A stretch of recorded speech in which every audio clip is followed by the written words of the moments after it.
Alhamdulillahilladzi bi ni'matihi tatimmus shalihat wassalatu wassalamu ala sayyidis sadat wa ala alihi wa ashabihi ahlil fadaili wal karamat. Subhanaka la ilma lana illa ma 'allamtana innaka antal alimul hakim.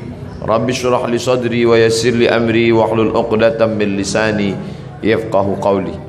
Yang sama-sama kita hormati imam kita, kiai kita, khatib kita, tuan-tuan guru kita, hadirin hadirat yang dimuliakan Allah Subhanahu wa taala. Tak dapat saya sebut satu persatu, tapi semuanya yang berhadir ini insyaallah dimuliakan oleh Allah Subhanahu wa taala. Amin ya rabbal alamin.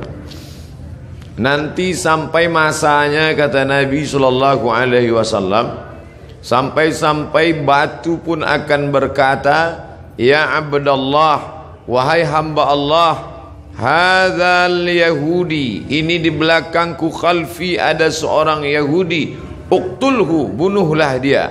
Satu saja yang tidak mau menunjukkan tempat Yahudi, yaitu syajaratul gharqad, pohon gharqad, bentuknya seperti pohon pinus.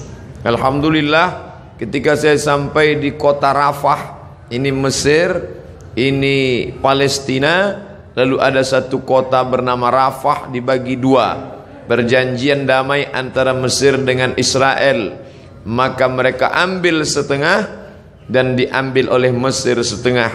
Di tengah kota ini dibuat satu garis lurus perbatasan dengan tegangan listrik, tegangan tinggi, pagar kawat, sehingga antara orang Rafah yang ada di Mesir dengan yang ada di jajahan Israel putus kontak, hanya bisa berhubungan lewat alat komunikasi, padahal mereka punya kota yang indah sebelum penjajahan Israel tahun 1946.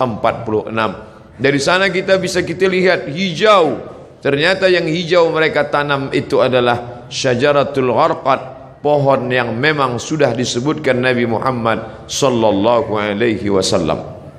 Mereka mengatakan di bawah Masjidil Aqsa ini ada tempel kuil King Solomon yang mereka agungkan, yang dalam Al-Quran kita menyebutnya Nabi Sulaiman alaihi salam mentauhidkan Allah subhanahu wa ta'ala, anak dari Nabi Daud alaihi salam juga mentauhidkan Allah, tapi mereka merusak ajaran ini dan mereka membawa ini sebagai slogan. Oleh sebab itu ada seorang berkeluarga negaraan Perancis bernama Roger Jaraudi masuk Islam, bersyahadat, dan dia menulis buku bahwa Israel membangun negara berdasarkan mitos. Maka pemerintah menangkap Roger Jaraudi, dipenjarakan. Tapi dia puas karena dia sudah mengungkap bagaimana kebatilan Israel. Penjajahan terbesar di atas dunia hari ini dilakukan oleh Israel. Tembok terpanjang di dunia hari ini, tembok yang dibangun oleh Israel. Sebenarnya di balik ini semua adalah Allah mau memperlihatkan kepada kita mana yang berjuang menegakkan agama Allah, mana yang diam saja. Bagi Bapak Ibu warga Jakarta yang mampu untuk berjihad, tapi tentu bukan jihad fisik, karena Israel lebih kuat daripada kita. Saya tidak ingin selesai saya tausiah khutbah tadi oleh kiai kita berapi-api, ditambah lagi ceramah Ustaz Somad, lalu selesai ini bapak-bapak mohon izin ke keluarga semuanya pergi ke Israel. Selesai ini besok kita baca koran, ada 3 warga Jakarta di Israel terbengkalai karena tidak dapat nasi uduk. Jihad yang kita lakukan bukan seperti itu. Apa yang bisa kita lakukan? Man jahaza ghazian faqad ghaza. Siapa yang sanggup mempersiapkan hartanya, ada namanya Syam Organizer, ada namanya Sahabat Al-Aqsa, cari nomor rekeningnya, kirimkan. Ada salah satu artis kita yang berangkat ke sana langsung. Mungkin dia punya finansial biaya yang luar biasa, badannya sehat, uangnya banyak, dia pergi ke sana untuk melihat langsung. Ada pula saudara kawan kita yang dengan hartanya, tolonglah, tapi andai tidak bisa, maka kiai kita melalui khutbah Jumat tadi mengajak kita berdoa. Allahumma ansur ikhwanana al-mujahidin al-mazlumina fi Palestin. Tolong saudara kami yang Allah yang teraniaya di Palestina. Orang-orang yang sekuler, liberal, iseng-iseng mulai mengetes ustadz. Kenapa ketika dulu Abrahah datang menghancurkan Ka'bah, Allah mengirim fa arsalna alaihim tayran ababil, kami kirim tayran ababil tarmihim bihijaratin min sijil, lalu mereka ditembak dengan peluru-peluru sijil, yaitu batu-batu dari neraka. Faja'alahum ka'asfim ma'kul, lalu mereka seperti daun-daun yang dimakan ulat. Mengapa itu tidak terjadi sekarang Ustaz? Perlu kita cermati sejarahnya. Zaman itu tidak ada orang beriman. Abdul Muttalib seorang laki-laki yang soleh sendirian. Dialah yang memegang kunci Ka'bah. Abdul Muttalib punya anak Abdullah. Abdullah punya anak Muhammad sallallahu alaihi wasallam. Maka Abdul Muttalib datang membawa kunci Ka'bah. Dia serahkan kepada Allah. Di pintu itu dia berkata, inna lihadzal baiti rabban yahmih. Rumah Baitullah ini ada Rabb, pemilik, pencipta, pelindungnya. Aku tak sanggup menjaganya, ya Allah jagalah dia. Zaman itu tidak ada orang beriman, tapi hari ini 2 miliar orang beriman. Asia Tenggara saja lebih dari 1,5 miliar. Indonesia, Malaysia, Brunei Darussalam, Moro, Patani Thailand Selatan. Maka ini sudah cukup. Belum lagi dari daratan India, Pakistan, Bangladesh, Myanmar, lalu kemudian 22 negara Arab yang terpecah dari mulai Yaman sampai ke Maghribi Maroko di Afrika Utara. Umat Islam yang tersebar di Eropa, imigran dari Jerman yang sudah ada di Jerman, imigran dari Turki hampir lebih 2 juta orang. Umat Islam tersebar banyak. Ini adalah tantangan bagi umat Islam, bagaimana menolong Masjidil Aqsa yang menjadi kiblat Nabi menghadap ke Masjidil Aqsa 18 bulan lamanya. 18 bulan 17 menghadap ke arah Masjidil Aqsa sampai akhirnya turun ayat fawalli wajhaka syatral Masjidil Haram, hadapkan wajahmu ke arah Masjidil Haram. Bapak Ibu yang dimuliakan Allah, hadirin hadirat yang mendengarkan langsung maupun tidak langsung tausiah singkat ini semua menjadi teguran bagi kita. Pulang dari sholat Jumat masih bisa makan kenyang dengan anak sambil tertenyum tertawa. Betapa saudara kita di sana. Saya pernah satu asrama dengan orang Palestina. Saya tanya langsung, bagaimana keadaan keluargamu di sana? Apa kata dia? Satu asrama dengan saya ketika sama-sama kuliah. Abdul Somad, seandainya mereka bunuh kami, sudah lama kami mati. Tapi mereka tidak ingin kami mati. Mereka datang ke rumah kami, mereka pecahkan tempat air, mereka buat kami kehausan setengah mati. Mereka ambil dengan senjata laras panjangnya, mereka pecahkan tempat-tempat minyak zaitun, karena mereka tahu kami tak dapat hidup tanpa zaitun. Mereka hancurkan sawah, mereka hancurkan sawah gandum, makanan pokok kami. Mereka ingin membuat kami setengah mati, tapi kami tak akan meninggalkan negeri ini sampai satu saja, iskariman, hidup mulia, Palestina merdeka, au mut syahidan, atau mati sebagai orang yang syahid. Maka ada sesuatu yang mengerikan tapi sekaligus membanggakan. Pemerintah asing Amerika, Eropa mengadakan survei apa cita-cita anak Palestina. Di tempat kita cita-cita ingin menjadi dokter, cita-cita ingin menjadi advokat, cita-cita ingin menjadi pengusaha sukses. Tapi cita-cita anak Palestina lebih 90% cita-citanya ingin menjadi seorang yang mati syahid. Maka apapun profesinya, iskariman, kalau kau hidup, hiduplah mulia, au mut syahidan, kalau mati maka mati syahid. Maka pemerintah Mesir lewat masyarakat muslimnya membuat slogan mempertahankan makanan produk Islam, tidak membeli produk-produk dari Israel yang sekian persennya dibelikan untuk peluru membunuh saudara-saudara kita. Uangnya uang kita, kita yang memakai dari deterjen sampai sikat gigi, sampai tekstil, sampai alas kaki, produk Amerika dan Eropa bekerja sama dengan lembaga Israel untuk membantai saudara-saudara kita. Alhamdulillah, di negeri yang kita cintai, Republik Indonesia, kita digalakkan untuk memakai produk sendiri, negeri asli sendiri, tidak ada kaitan dengan impor dan Israel. Maka kembalilah kepada produk-produk kita,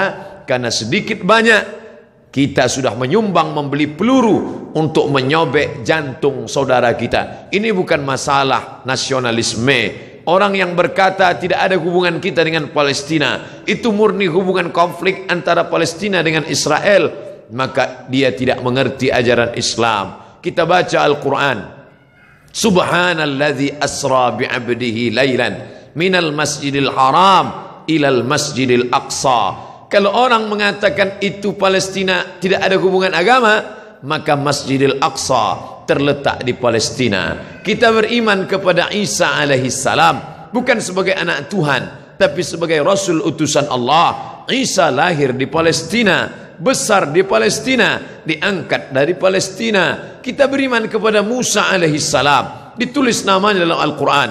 Musa lahir di Mesir dan berhijrah ke Palestina. Namanya 4 kali kita sebut. Kama sallaita ala Ibrahim wa ala ali Ibrahim, kama barakta ala Ibrahim wa ala ali Ibrahim. Ibrahim lahir dan besar di Babilonia, Irak, tapi kemudian dia hijrah ke Palestina. Nabi Ishak di Palestina, Nabi Ismail di Palestina, hijrah ke Makkah Al-Mukarramah. Nabi Musa hijrah ke Palestina, Nabi Isa lahir besar di Palestina, dan Muhammad sallallahu alaihi wasallam Isra Mi'raj ke Palestina, barulah naik ke Sidratul Muntaha. Maka hubungan kita bukan sebagai hubungan kemanusiaan, tapi hubungan yang lebih kuat. Asyhadu an la ilaha illallah wa asyhadu anna Muhammadan Rasulullah. Andai kau bukan seorang muslim, andai tak percaya kepada Muhammad untuk menyaksikan kebiadaban Israel, cukuplah sebagai manusia, tak perlu menjadi seorang muslim untuk kasihan kepada Palestina. Tidak perlu menjadi seorang mukmin untuk peduli kepada Palestina. Cukup menjadi manusia yang berakal sehat, maka sudah cukup untuk membela Palestina sebagai manusia. Oleh sebab itu sekarang bergejolak orang-orang Eropa yang tidak bertuhan, ateis, tak percaya kepada Tuhan, tapi tetap membawa bendera Palestina. Maka aneh bin ajaib kalau ada orang Islam yang setiap hari berkata asyhadu an la ilaha illallah wa asyhadu anna Muhammadar Rasulullah, tapi tak tergerak hatinya melihat apa yang diderita oleh Palestina. Dulu kita tidak bisa melihatnya, tapi sekarang nyata. Twitter, BBM, WhatsApp, Instagram, sahabat-sahabat kita berkirim tentang video. Sampai hari ini saya tidak sampai hati untuk melihat penyiksaan tentara Israel terhadap anak-anak Palestina yang tak berdosa. 14 abad yang lalu Nabi kita berpesan, kalau kalian berperang, satajiduna rijalan fis sawami', kalau ketemu pendeta-pendeta di gereja, la ta'ridu lahum, jangan ganggu pendeta. La taqtulu sabiyan murdi'a, jangan bunuh anak kecil. Wala syaikhan faniya, jangan bunuh orang tua renta.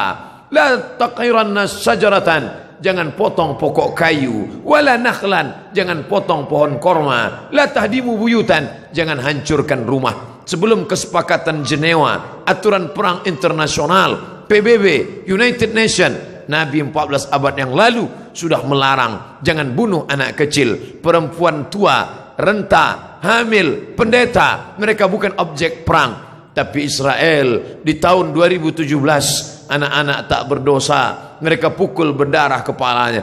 Tak sampai hati kita sampai hari ini melihat itu di video, di HP kita, dikirim sahabat kita lewat Instagram, mereka share lewat Facebook. Ada yang marah, berkecamuk dalam hatinya, tapi kita hanya memanjatkan doa. Ingat, ad-doa silahul mu'min.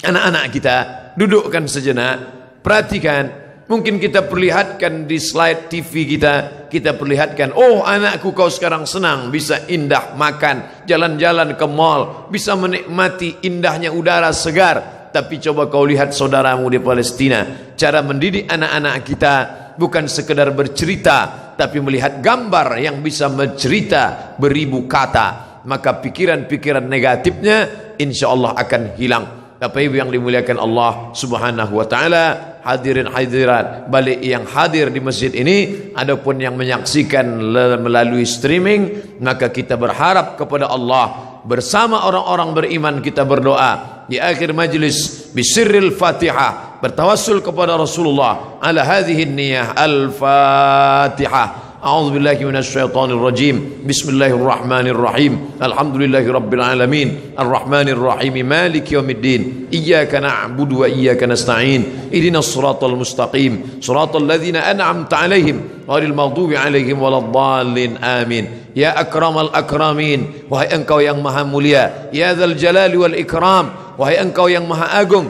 Allahumma ansur ikhwanana al-mujahidin al-mazlumina fi Falastin. Tolong saudara-saudara kami yang sedang teraniaya di Palestina, ya Allah. Allahumma dammir a'da'aka a'da'ad-din. Hancurkan musuhmu, musuh kami dan musuh agamamu, ya Allah. Allahumma syattit syamlahum. Hancurkan barisan mereka. Wa farriq jam'ahum. Cerai-beraikan barisan mereka. Waj'alhum fi nuhurihim. Dekatkan mereka kepada kematian mereka. Allahumma anzilir ra'ba fi qulubihim. Tanamkan rasa takut, rasa cemas, rasa ngeri ke dalam hati mereka. Wa anzilil malaikatal muqarrabin al-mudabbarin. Turunkan malaikat-malaikat yang kau atur, ma'ajundin min junudika ya arhamar rahimin, bersama tentara-tentaramu di hadapan pasukan musuhmu, ya Allah. Allahumma sabbit qulubana, kokohkan hati kami ala dinik, dalam agamamu, wa ala ta'atik, dalam ketaatan kepadamu. Allahumma inna na'udzubika min ilmin la yanfa', jauhkan kami dari ilmu yang tak bermanfaat. Wa min qalbin la yakhsha', dari hati yang tak khusyuk. Wa min nafsin la tashba', dari nafsu yang tak pernah kenyang. Wa min du'ain la yusma', dari doa yang tak dikabulkan. Allahumma ansur ikhwanana al-mujahidin fi kulli makan. Tolong saudara kami yang teraniaya, yang berjuang. Mereka dibakar, mereka dibunuh, mereka diusir, bukan karena harta, tapi karena lidah mereka berkata la ilaha illallah wa ashhadu anna muhammadan rasulullah. Allahumma ja'al abna'ana wa banatina min huffazil Qur'an. Jadikan anak-anak kami para penghafal Quran. Waj'alhu lana imaman wa nuran wa hudan wa rahmah. Jadikan Quran sebagai cahaya, penerang saat gelap gulita, sebagai hidayah bagi kami, ya Allah. Allahumma hadi qaumana fa innahum la ya'lamun. Saudara-saudara kami, sahabat-sahabat kami yang belum peduli, beri mereka hidayah. Mereka berbuat buruk karena mereka tidak tahu, ya Allah. Rabbana atina fid dunya hasanah wa fil akhirati hasanah wa qina adzabannar. Wa sallallahu ala sayyidina wa maulana Muhammad wa ala alihi wa sahbihi wasallam. Walhamdulillahi rabbil alamin. Terima kasih perhatian Bapak Ibu hadirin hadirat. Aqulu qawli hadza astaghfirullah li wa lakum. Mohon maaf atas segala kekhilafan. Wassalamualaikum warahmatullahi wabarakatuh.